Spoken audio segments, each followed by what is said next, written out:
Bonjour tout le monde, bienvenue et merci de participer à cette conversation dans le cadre du mois de l'histoire des Noirs. Tournage de podcast organisé avec CAFI. Merci à Fanny pour cette invitation. Ce mois est une occasion précieuse de célébrer le passé, d'honorer les figures marquantes de l'histoire des Noirs, tout en réfléchissant aux défis actuels et en imaginant de façon de bâtir un futur meilleur. Aujourd'hui, nous avons l'opportunité d'échanger avec des acteurs de changement au sein de la communauté noire. Donc, on va faire un petit tour. Je vais les laisser se présenter à l'audience. Donc, Fatoumata Guindo. Alors, bonjour tout le monde. Merci vraiment pour cette belle invitation pour ce mois-ci spécial. Mon nom est Fatoumata Guindo. Je suis arrivée au Canada en décembre 2017. Donc, ça fait 8 ans que je suis au Canada. C'était pour étudier à l'Université de Moncton. Donc, après un bac, j'ai eu pas mal d'expérience dans des organisations. J'ai travaillé avec le CAFI qui nous invite aujourd'hui. Je travaille aussi avec la Fédération des jeunes francophones du Nouveau-Brunswick. Puis, je suis écrivaine. J'ai écrit 2 livres. Le premier qui est un roman policier, puis Inspectrice Ina. Et le deuxième, Safia, le poids d'une histoire, qui est un roman où une jeune femme fait face à des questions existentielles. Donc, c'est moi et je suis très contente d'être ici avec vous. Merci beaucoup, Fatou. Donc, je vais te laisser présenter ton voisin. Alors, je vais donner la parole à une très belle personne, une personne très intéressante qui va se présenter. Il s'appelle Anissé Bouranga. Bonjour, merci Myriam, merci Tima, un grand merci au CAFI pour cette invitation. Mon nom est Anissé Bouranga, comme on vient de le dire, Fatoumata. Je suis d'origine rwandaise et je suis au Canada depuis 5 ans maintenant, en provenance de la Roumanie, donc canadien d'origine rwandaise, afrodescendant. Et je préside 2 conseils d'administration des organismes de la communauté afrodescendante, plus précisément l'association Initiative afro-canadienne du Nouveau-Brunswick et le Centre culturel et communautaire afro-canadien du Nouveau-Brunswick. C'est un plaisir d'être ici ce matin pour échanger sur un sujet si important. Merci. Merci. Je te laisse présenter. Je vais laisser aussi une personne si engagée, si importante pour notre communauté et je ne voudrais pas le présenter à sa place. Je lui laisser la parole et vous aurez l'occasion de le découvrir. Merci. Merci. Alors, merci à Myriam, Anissé, Fatoumata et à Kafi de m'avoir fait l'honneur d'être là ce matin. Un matin très intéressant avec une belle température, il faut le préciser. Oui. Moi, c'est Jean-Johnny Jean-Baptiste, plus couramment Johnny. Je viens d'Haïti. Je suis arrivé au Canada en juin 2023. Ça va faire bientôt 2 ans que je suis là. Depuis mon arrivée, je travaille directement avec l'Alliance française de Moncton dans l'accompagnement des candidats qui vont passer leur test de français pour l'obtention de leur résidence permanente ou bien de la citoyenneté. C'est ce que je fais la majeure partie de mon temps. Après, j'enseigne le français aussi, ce que j'adore. Et je participe dans beaucoup d'activités communautaires, par exemple avec le CAFI. J'ai participé à mon enseigne, j'aime bien. Dans les temps libres, j'adore faire les randonnées aussi, sauf que maintenant, il fait trop froid. Voilà. Merci beaucoup pour l'invitation. Parfait, merci beaucoup. Que de belles personnalités. Donc, je suppose que vous n'avez pas été choisi au hasard ce matin. OK, donc la discussion va tourner autour des sujets suivants, surtout de l'importance de reconnaître et de célébrer l'histoire des Noirs, des obstacles et des défis que la communauté noire continue de surmonter et des actions concrètes à envisager pour inspirer et façonner un avenir plus équitable. Donc, commençons de suite avec le premier sujet, donc célébrer le passé et les figures marquantes.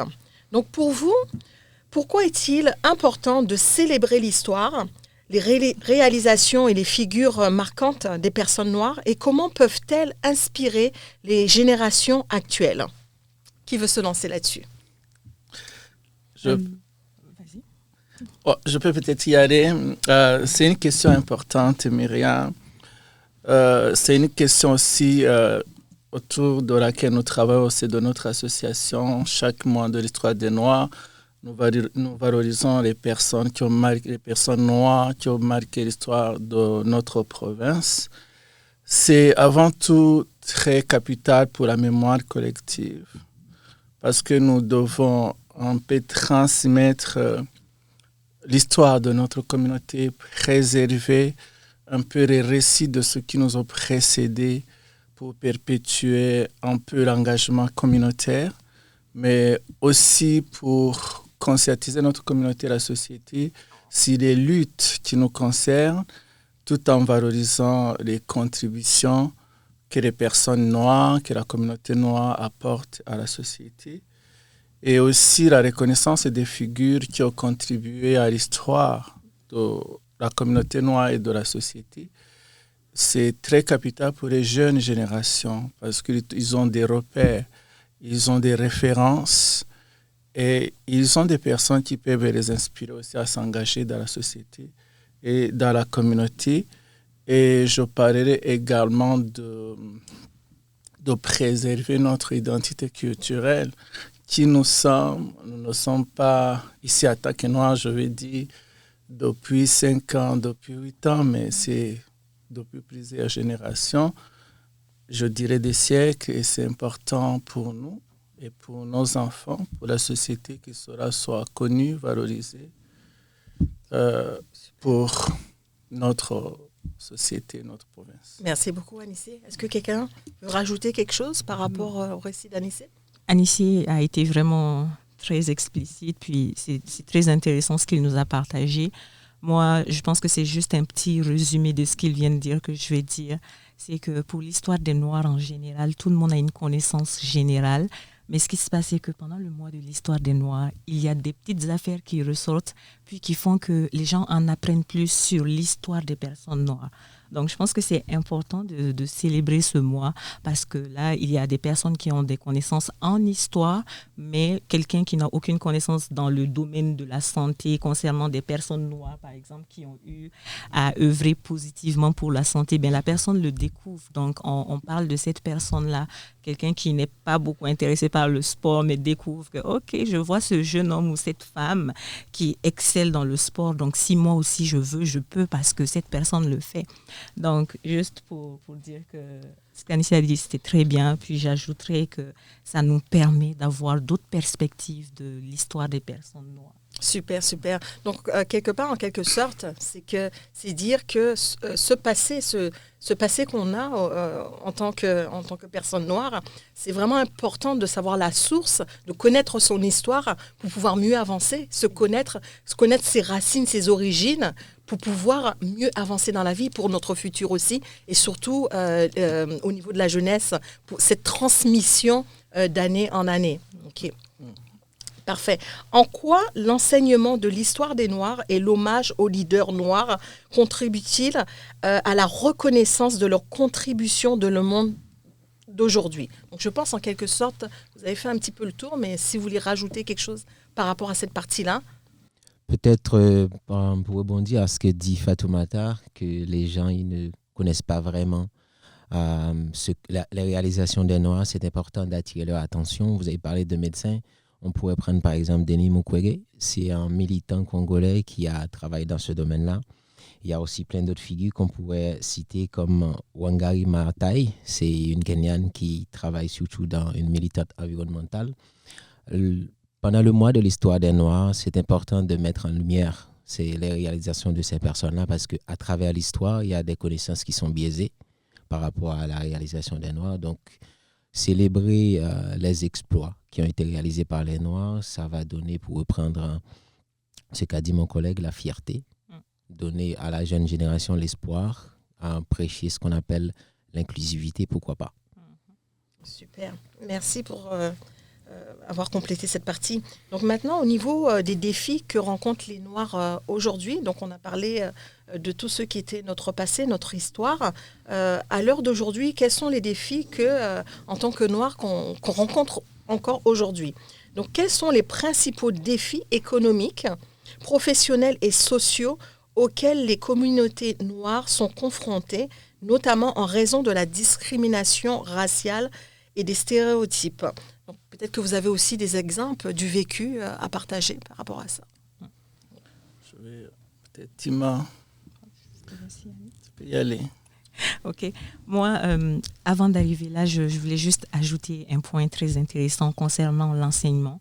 Pourquoi c'est important de faire participer vraiment le côté éducatif dans cette affaire du mois de l'histoire des Noirs. C'est que moi, mon nom, c'est Gojolum. C'est vrai que je m'appelle Fatoumata sur les papiers, mais ma grand-mère m'a donné le nom Gojolum. Puis Gojolum, ça veut dire la femme qui ne met pas de différence entre les gens.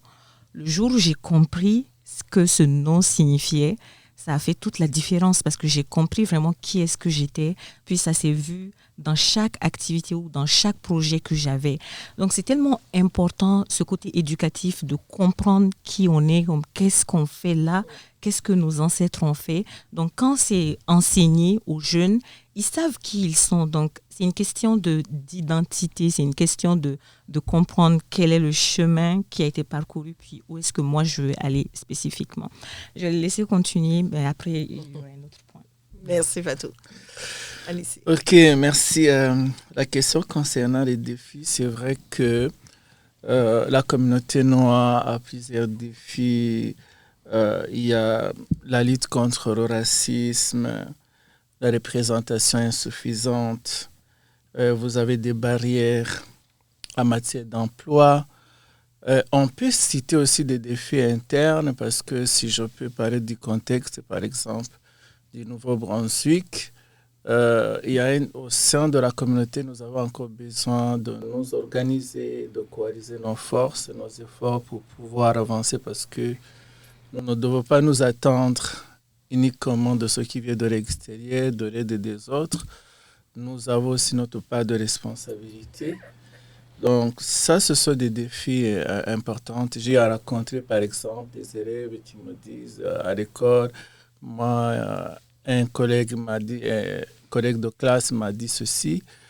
Et on revient encore aux questions de l'éducation, c'est important, parce qu'une fois que dans les classes, les gens sont bien enseignés, nos enfants, ça contribue aussi à lutter contre ces stéréotypes que tu évoquais tout à l'heure, Myriam.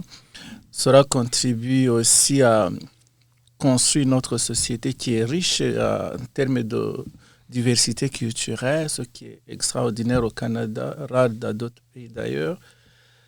Et je dirais aussi au niveau des barrières en matière de l'emploi, on sait que la communauté noire fait partie de façon générale au Canada parmi les communautés qui ont des défis en matière de pauvreté. Et c'est un grand problème parce que ça affecte directement aussi un peu l'espérance de vie de la communauté. Ça affecte la capacité de la communauté à s'organiser, à se positionner comme d'autres communautés. Super. Est-ce que vous pensez que au niveau professionnel, est-ce qu'il y aurait des ressources supplémentaires qu'on pourrait apporter, par exemple, aux entreprises, au niveau des ressources humaines ou même au niveau de l'éducation pour aider, en fin de compte, dans ce secteur? Sur ce point, je dirais qu'il y a quand même beaucoup de choses qui ont déjà été faites. Si on prend l'exemple de CAFI, d'autres organismes qui font ce qu'on appelle le mentorat, ou surtout pour les nouveaux arrivants, ils les accompagnent sur certains points. Il faudrait qu'on continue à ce niveau-là, élargir le cadre, mais moi je dirais plutôt qu'il faudrait que les Noirs soient beaucoup plus inclus dans les prises de décision. Souvent, les Noirs, c'est comme s'ils attendent que les choses soient faites. Il y a une manque d'implication qui fait que les choses prennent du temps. Je dirais, au lieu de défendre une cause, chacun veut défendre des causes isolées, et comme ça amoindrit nos forces. À ce niveau-là, pour les prises de décision, les formations professionnelles, par exemple, qui serait très important, pas juste aller à l'université, c'est vrai, on a le background académique, mais il faut aussi les compétences socio-émotionnelles qui sont très importantes parce que vous venez d'un autre pays, vous accommodez à une nouvelle communauté, c'est très important. Je me rappelle avoir suivi une formation avec Kodak, par exemple, qui accompagne les nouveaux arrivants aussi sur les compétences socio-émotionnelles, qui m'avait permis de voir les choses différemment, mieux m'adapter, etc. Donc, ce qu'il faudrait faire, c'est que les organismes qui sont déjà là, CAFI, et les Noirs aussi, n'ayez pas peur. Quand vous avez une compétence, vous sentez que vous êtes capable, n'ayez pas peur, ne restez pas dans votre coin en disant qu'on ne va pas vous écouter. Trouvez les moyens, trouvez les contacts, contactez Fatoumata, contactez Anissé, contactez Myriam, contactez Kafi. Dites voilà ce que je peux faire. Est-ce que vous ne pouvez pas me donner l'occasion de servir mes frères et sœurs? Très belle parole. Si je peux ajouter à vos points, je dirais qu'on a exploré beaucoup les côtés externes. Donc, comment est-ce que les professionnels peuvent faire, la situation qui se passe. Puis moi, je voudrais ajouter un côté qui est plus interne, au fond de la personne noire même. Myriam a parlé d'un exemple, pour donner un exemple vite fait, puis cette expérience-là, je l'ai vécue avec Fanny. Je devais partir pour un atelier de peinture, merci au CAFI, c'était très intéressant, pour un atelier de peinture, puis j'ai vécu une situation très traumatisante à l'époque, mais aujourd'hui, je vois la chose autrement. Donc, je suis rentrée dans le taxi. Vous savez, des fois, les cartes, là, même si la carte est OK, mais ça ne marche pas. Juste le destin décide que ça ne marche pas. Donc, ça ne marchait pas. Puis, le chauffeur de taxi, il m'a carrément agressée. Puis, il a dit des mots très forts. Et je suis rentrée en pleurs. Puis Fanny, elle a vraiment été là pour moi. Mais aujourd'hui, je vois les choses autrement parce que moi, je sais qui je suis. Donc, c'est un travail interne qui a été fait. Puis, du côté de cette personne ou d'autres personnes qui peuvent agresser verbalement des personnes, c'est qu'il y a des pensées ou des stéréotypes qui sont là, qui sont dans la tête des personnes. Puis des fois, même dans notre discours, dans notre manière de parler, on le fait sans le savoir. C'est pour ça que je vais vous parler de juste quelques stéréotypes que j'ai eu à écrire dans mon livre. C'est un vieux sage qui était en train de donner des conseils à une fille. Puis elle est vraiment rebelle. Puis elle était comme... Pourquoi, quand il s'agit de malheur, il y a cette tendance à le redresser vers le noir? On a liste noire, marché noir, magie noire, humour noir, cœur noir, colère noire, pensée noire, page noire. Donc, il mit sa main sur son front et tourna la tête de gauche à droite pour partager son désarroi. Ce sont des termes que vous, mes enfants, utilisiez et qui s'insèrent dans votre inconscient, continua-t-il. Donc, je voulais juste mettre un accent sur cela parce qu'il y a des stéréotypes qui sont là. Puis, des fois, des personnes qui, même sans le vouloir, peuvent, dès qu'elles voient une personne noire, on voit la personne qui a fui son pays, puis qui vit dans une pauvreté extrême, alors que des fois, c'est juste venir pour avoir donné un autre sens à sa vie ou venir pour découvrir ce que la vie a de plus à nous offrir. Oui, parfois, c'est juste un manque de connaissances aussi. Hein. Donc, je dirais que ça se fait, il y a un chemin, il y a un travail qui se fait dans les deux directions. C'est apprendre de l'autre, mais la personne qui est en face doit aussi apprendre de nous. La personne noire, ok, c'est notre couleur, il n'y a rien qu'on peut faire avec. On a toute une histoire derrière ça. Et c'est pas notre couleur qui définit quelque chose de négatif ou pas, en fin de compte. Apprendre à nous connaître, nous, la personne qu'on est à l'intérieur. Par rapport à ce que dit Fatoumata pour les stéréotypes, quand on voit un noir, on voit quelqu'un qui fuit la misère. À force d'entendre ça, le noir, il est pris dans ce piège. Quand il arrive quelque part, il est compétent, il sait parler, il sait bien faire, mais il a peur de se montrer, de peur qu'il soit rejeté.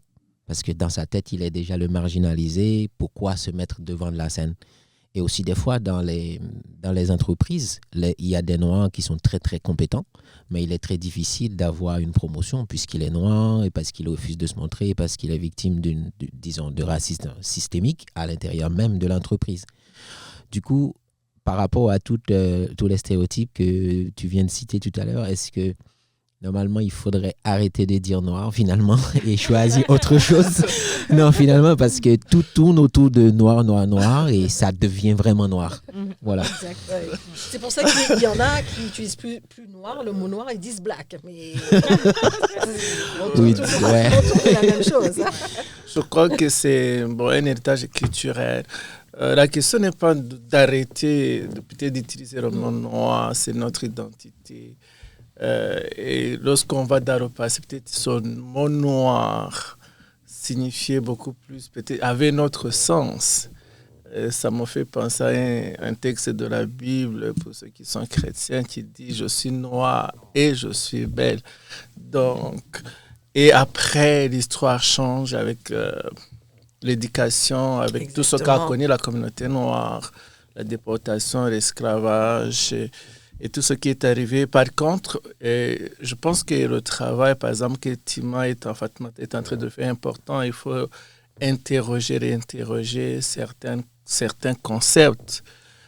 Et il y a des concepts à mettre de côté, mais il y a aussi d'autres concepts qui peuvent valoriser notre communauté.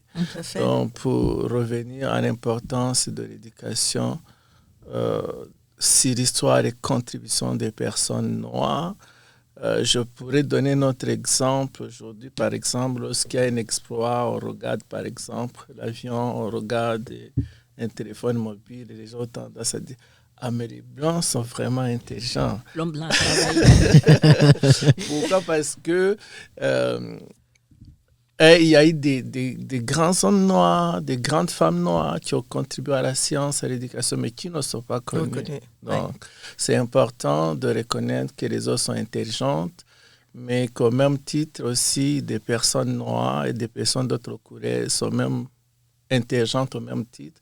Et pour y arriver, il faudrait enseigner, valoriser les uns les autres. Je rebondis sur ce que tu es en train de dire, Anissé. Quand tu parles d'enseignement, d'éducation et tout ça, est-ce que autour de tout ce sujet, pour vous, quelle est la force de l'éducation? L'éducation, quand je parle éducation, au niveau des parents par rapport à ces enfants, en fin de compte, par rapport à cette couleur de peau. Quelle force qu'on pourrait donner à nos enfants? Parce que quelque part, par exemple, l'exemple que tu viens de nous donner, Fatou, comment tu l'as subi? Tu dis, à cette époque-là, tu l'as ressenti de cette façon, mais aujourd'hui, ce serait autrement. Donc, entre-temps, il s'est passé quelque chose. Donc, nous, en tant que parents, comment on peut donner cette force à nos enfants pour pouvoir ne pas se sentir toujours oppressé lorsqu'on parle de la couleur noire et de se sentir valorisé, comme tu disais, au niveau professionnel. Déjà d'un point de vue, on se sent comme si on est déjà en arrière, on n'aura pas le poste. Donc il y a quand même ce sentiment, on dirait, au-delà de tout ce qui se passe dans la société, mais comment on se considère nous-mêmes. Donc est-ce que l'éducation n'a pas un rôle important à jouer là-dedans? L'éducation est centrale. Là, je vais prendre des femmes. Moi, j'ai la grande chance d'être entourée par des femmes exceptionnelles, des femmes très fortes. Et je me dis que quand la femme, elle a ce côté émotif en elle, puis elle a aussi ce côté qui est tellement fort en elle. Puis quand tu es bien entourée et que ton entourage te donne des conseils, ben, ça fait toute la différence, en plus de ce que l'école va faire, en plus de ce que tu vas recevoir dehors. Ma maman, quand j'ai expliqué cette histoire à ma maman, sa réponse de « et alors ?» ça m'a fait rire. Alors que j'étais triste, elle dit « et alors ?» Mais toi, tu ne sais pas qui tu es. Hein? C'est pour ça que tu pleures quand on te traite de ce que vous savez. Mm-hmm. Donc, j'étais comme « ok ». Et il y a maman Philomène aussi qui me dit « Eh ma fille, tu vas me tuer de honte. Et là, tu es en train de pleurer. Tu as du temps. Hein? Tu as du temps. Va me faire des recherches sur qui tu es. Comme qu'est-ce que les personnes d'ascendance africaine ont fait. Mais pourquoi tu pleures? Pour elle, j'aurais même dû faire un cours magistral à ce chauffeur. Mm-hmm. Oui, ok, mais est-ce que vous saviez que tant? Est-ce que vous saviez que tant? Et moi, je pense que ça a été une très grande force. Puis ensuite, les réseaux sociaux aujourd'hui, j'ai écrit un texte pour exprimer un peu ce qui m'était arrivé. Puis les gens sont venus m'écrire. Puis j'ai discuté avec les gens. Donc, c'est pour ça que je dis, aujourd'hui, je vois les choses autrement. Parce que j'étais vraiment beaucoup dans cette position de victime. Pourquoi c'est toujours des discriminations? Maintenant, essayez. Myriam, en complément de ce que Fatoumata vient de dire, pour l'éducation des enfants attaqués par an, je dirais j'ai 3 filles et un garçon. Donc, je sais de quoi il s'agit dans le contexte actuel. Moi, je pense que le premier élément, c'est nous-mêmes attaqués par an, on doit valoriser nos enfants. Parce que lorsqu'un enfant a reçu l'estime de soi de ses parents, c'est difficile que l'extérieur puisse briser cette estime de soi. La deuxième chose, c'est apprendre à nos enfants que toutes les personnes ont la même valeur, qu'elles doivent respecter les autres et elles ne doivent pas accepter que quelqu'un d'autre leur manque de respect. Je donne souvent l'exemple à mes enfants, je dis, est-ce que si tu prends de l'or et qu'on te dit que c'est de la boue, ça fera que cet or devienne de la boue? Je dis non. Donc, bel exemple. Ayez la confiance de qui vous êtes. Et puis, troisième élément que je dirais, c'est de leur apprendre, chaque fois que cela leur arrive, de se confier aux parents, de se confier aux éducateurs, de dénoncer cela pour que ça soit traité. Donc ça, c'est vraiment capital. Et puis, bon, personnellement, j'ajoute autre chose que je dis aussi, le respect. Aussi un respect qu'on doit à toute personne, mais il y a aussi un respect qui se mérite. Donc, soyez des modèles, brillez à l'école, brillez dans la société, contribuez, et votre valeur se fera remarquer. Alors, rapidement, je vais juste ajouter rapidement le côté immigrant de la chose, parce que nous avons des personnes noires qui sont là depuis longtemps, là.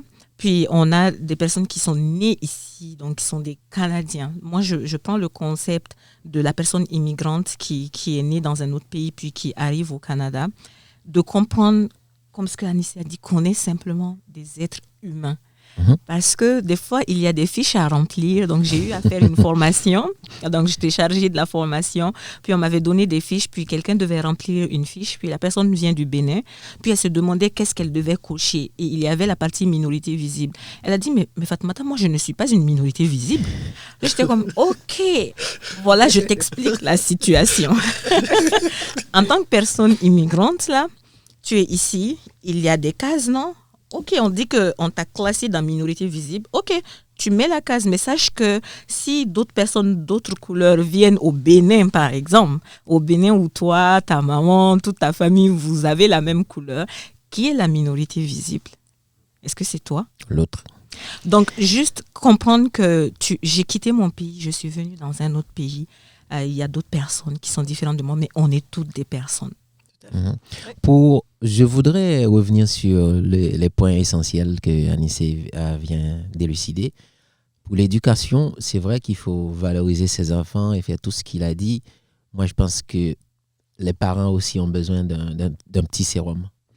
Parce que quand on arrive au Canada, on est tellement pris par le temps. Le système qu'on ne connaît pas, qu'on court après une adaptation à ce système, on n'a pas le temps vraiment de se concentrer sur les petits détails qui pourraient avoir de grande importance dans la vie de notre enfant.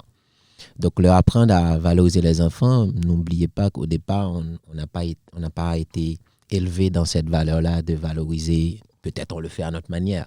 On essaye de nous adapter au fur et à mesure, puisque l'éducation, ce n'est pas seulement avoir le bac ou autre chose.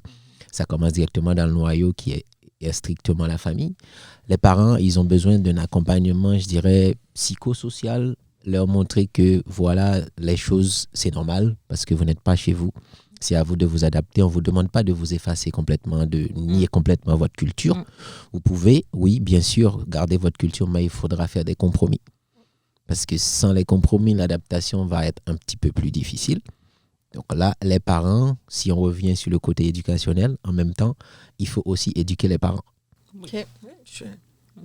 Des deux côtés, en fin de compte, il y a des parents qui ont peut-être besoin d'un rappel, en fin de compte. Et puis, il y a un point que tu as dit qui est intéressant, que ce travail qu'on veut faire aujourd'hui, ça ne veut pas dire qu'avant, dans le passé, que nos parents le faisaient. Donc, ça veut peut-être dire qu'on n'a pas aussi les outils à certains moments. Donc, les échanges, ça peut aider. Ce n'est pas obligé d'une formation comme on le voit vraiment structurée, mais ça peut être des échanges avec d'autres personnes qui le mettent en place déjà au niveau de l'éducation de leur enfant. Je pense que c'est important ce que Jean-Baptiste a dit. Et je retiens surtout l'expression beaucoup plus les échanges qu'éduquer les parents. Dans ce sens où je pense que aussi ces échanges devraient aider les deux communautés. Les échanges ne vont pas seulement aider la communauté des nouveaux arrivants, mais aussi la communauté d'accueil. Tout à fait. Qui a aussi besoin de comprendre la culture de ceux qui viennent. Donc, et c'est dans ce sens qu'on peut co-construire une société un peu plus qui est la cohésion un peu sociale qui est plus productive et efficace. Mais c'est vrai que lorsqu'on regarde par rapport à l'immigration, on peut se dire que là, on parle de sujets que si on était dans son pays, par exemple, on vient d'Afrique, ce n'est pas des questions qu'on serait en train de se poser, puisque on est entouré de personnes majoritairement de la même couleur. Donc, on ne serait pas là avec toutes ces réflexions-là. Donc, l'immigration, on peut dire que l'immigration apporte d'autres défis au niveau de la couleur et ça apporte aussi d'autres réflexions dans le foyer, en fin de compte. Rapidement, Myriam, pour l'éducation des parents, moi, je ne suis pas encore parent, mais il y a un point, c'est tellement intéressant, il y a un beau point que je voudrais ajouter, c'est que dans nos cultures, il y a certaines pratiques, donc c'est bien de les garder en tant que parents pour les transmettre, parce que comme jeunes adultes, on se rend compte de la positivité que ces pratiques ont eu, comme le fait de décider c'est que ma conception personnelle de la civilisation. Donc, par exemple, au Mali, nous, on avait cette habitude-là de manger tout le temps ensemble. Donc, on mange ensemble, mais c'est dans le même plat. Donc, il y a un grand plat, puis les gens sont autour du plat, puis on mange ensemble. Et avec le recul, tu te rends compte de à quel point ça t'apprend le respect. Quand vous avez des invités, des oncles qui sont là, vous êtes en train de manger ensemble, donc tu fais attention à la manière dont tu manges et tu respectes les personnes qui sont là.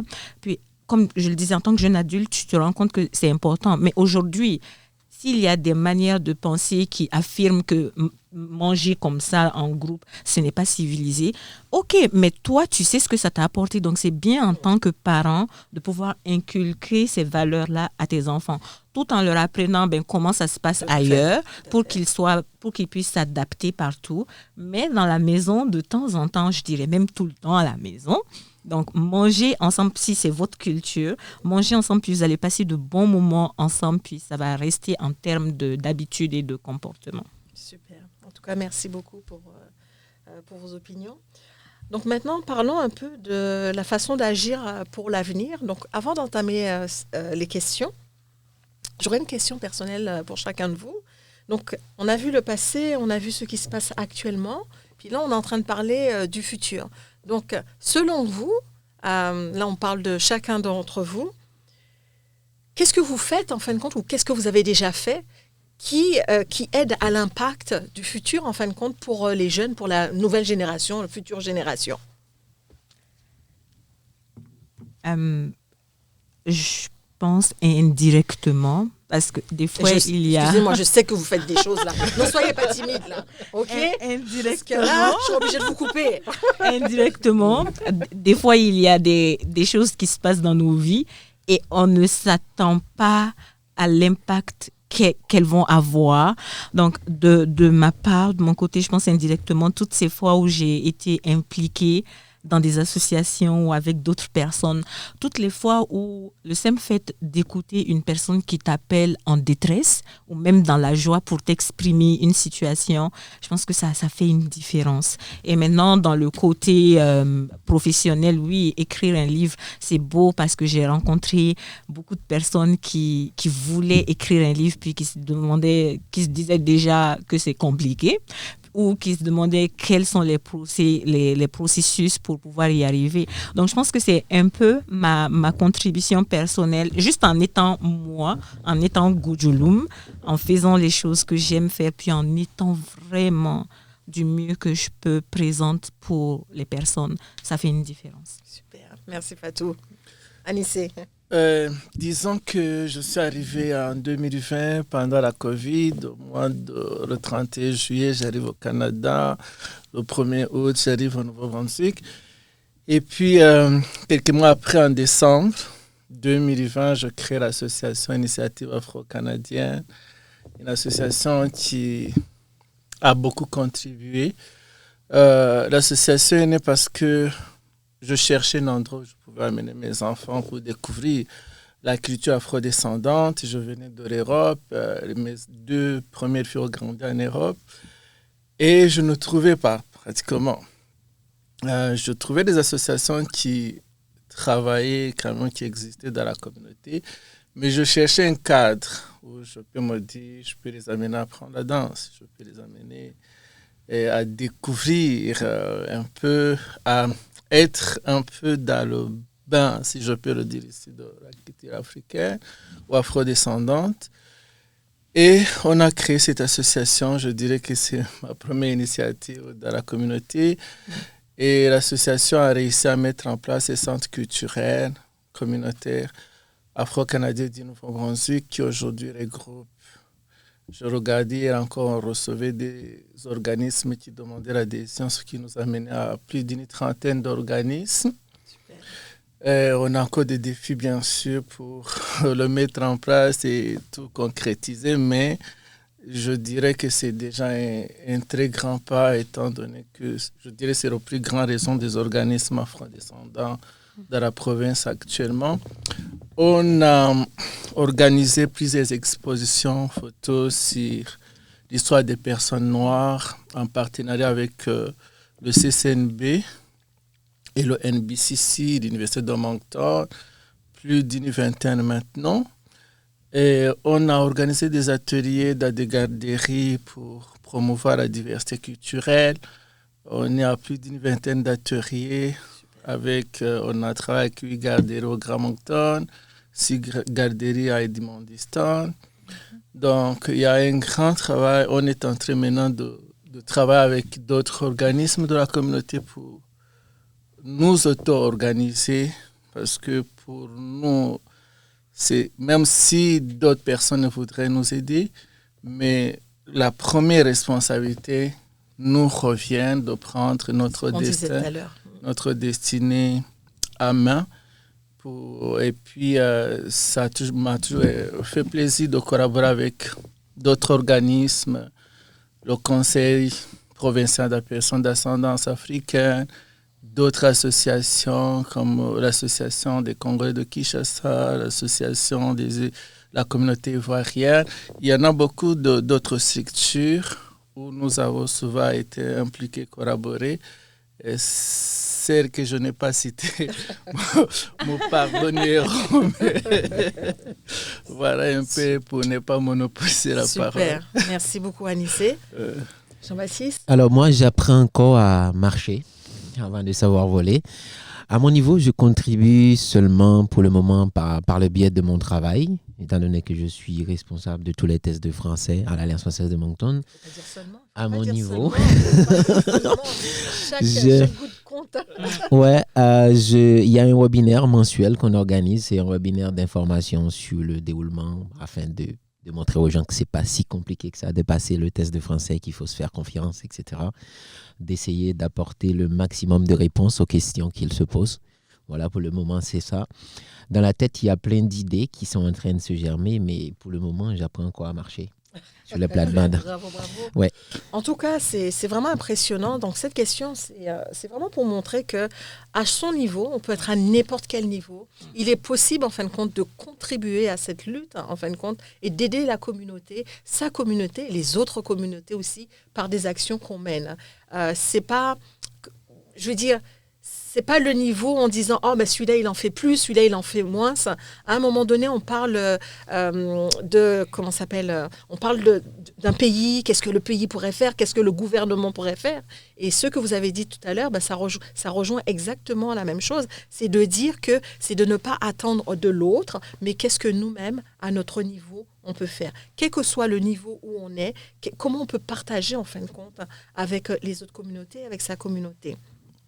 En tout cas, merci. Vous faites vraiment de belles choses là. Je sais que vous avez été un peu timide dans ce que vous avez raconté, mais vu qu'on a un temps à respecter, je ne veux pas vous embêter plus que ça, mais j'invite ceux qui nous écoutent à taper votre nom dans Facebook, dans Google, et vont trouver tout ce que vous faites. Mais moi, je suis curieux aussi. Moi et tous ceux qui nous regardent, ceux qui nous écoutent, on est curieux de savoir vous, à votre niveau, comment vous avez contribué aussi. Merci. Ouais, ça, c'est un beau point. Ok. Un peu comme toi, là. J'apprends. Elle est très modeste. Ouais, je me rends compte, oui. Oui, non. On fait ce qu'on peut, Moi, vraiment, ce que j'aime, je dirais, c'est le partage d'informations. Donc, ce que j'apprends, c'est de le partager avec les autres à travers des ateliers Et ça peut être des ateliers au niveau d'achat immobilier, ça peut être au niveau des taxes, au niveau des assurances, au niveau de la finance. C'est surtout ce partage-là. Donc, à n'importe quel niveau, on peut aider l'autre. Hein. On peut partager ses connaissances. Merci pour la question.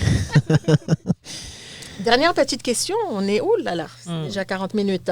Donc, dernière petite question. À votre avis, comment les entreprises et les institutions peuvent-elles jouer un rôle dans la promotion de l'égalité et de la justice raciale? Ça va être la dernière question. OK. Je peux y aller si vous voulez.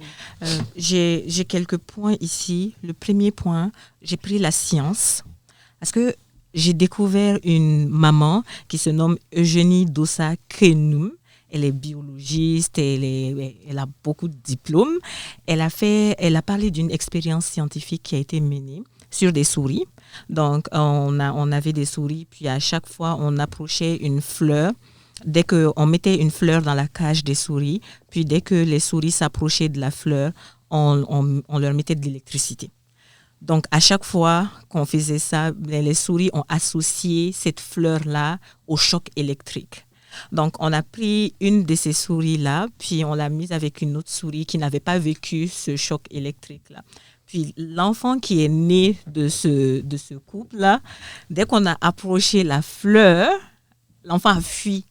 Donc, l'enfant n'a pas vécu cette situation-là, mais il a fui parce qu'il a pris peur. Donc, elle a montré que scientifiquement, donc dans nos gènes, quelque chose qui s'appelle la cytosine, dans nos gènes, il y a des souvenirs. Donc, la mémoire cellulaire, il y a des souvenirs qui sont là.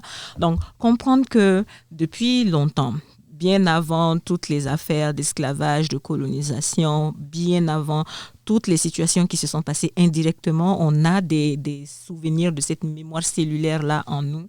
Donc maintenant qu'on le sait, on décide de se débarrasser du côté négatif puis avancer avec le positif. Ça, c'est ce que les scientifiques sont là pour faire, puis c'est tellement bien de pouvoir jouer ce rôle-là en tant que scientifique.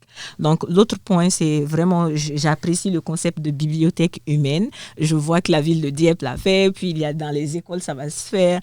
Et les bibliothèques humaines sont intéressantes parce qu'on voit que des personnes font de belles choses, puis que nous aussi, on peut le faire. Maintenant, pour finir, le dernier point, en tant qu'individu, choisir sa bataille, choisir son combat. C'est comme être en bonne santé, c'est dur parce que quand on va faire du sport, ça fait mal. Quand on va bien manger et décider de laisser les choses sucrées que j'aime tant, ça fait mal.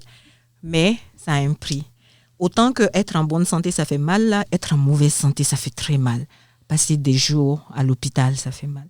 Donc, être riche, là, ça fait mal parce que tu as beaucoup d'argent, il y a des gens qui pensent que tu es méchant, c'est associé à beaucoup de choses, mais être dans une situation de pauvreté aussi fait mal. Donc, tu choisis ta situation. Donc, en tant qu'individu, décider de nos combats, décider de nos situations respectives, parce que de toute façon, ça va faire mal. Merci beaucoup. Anissé. OK, en complément de ce que Fatoumata a dit, je dirais pour les entreprises, c'est important d'encourager le recrutement inclusif.